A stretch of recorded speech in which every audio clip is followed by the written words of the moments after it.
Баршаңызға қайырлы күн, каналыма қош келдіңіздер. Бүгін сіздермен ерекше дәмді ет пирогтың дайындау жолын көрсететін боламын. Мұның құрамында асқабақ та бар, керемет пирог.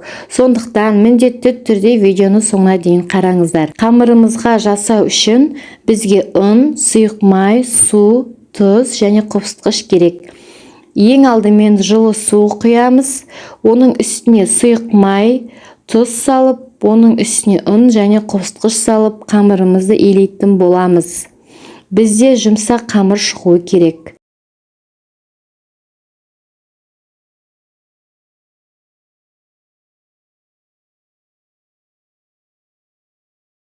Қамырымызды енді целлофанға салып, тоңазытқышқа саламыз.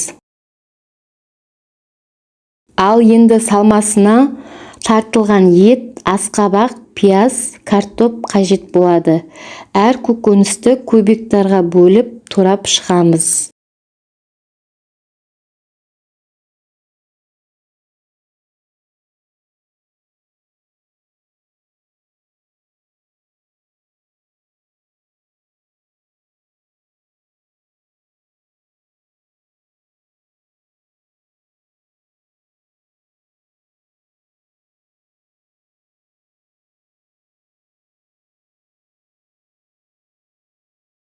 Мінекей барлығын турап алдық.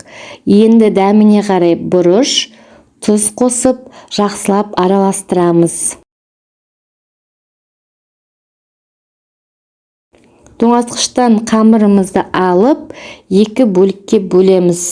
Екіге бөлген соң, әрқайсысын жұп-жұқа қылып жайып шығамыз. Форманың ішіне бір бөлігін жайып, ішіне салмасын салып, екінші бөлігін үстіне жайып, айналасын түйіп шықтым.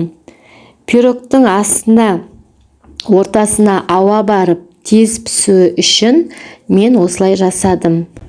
Енді жұмыртқаның сарысын үстіне жағып, 180 градуста шамамен 1 сағаттай піседі.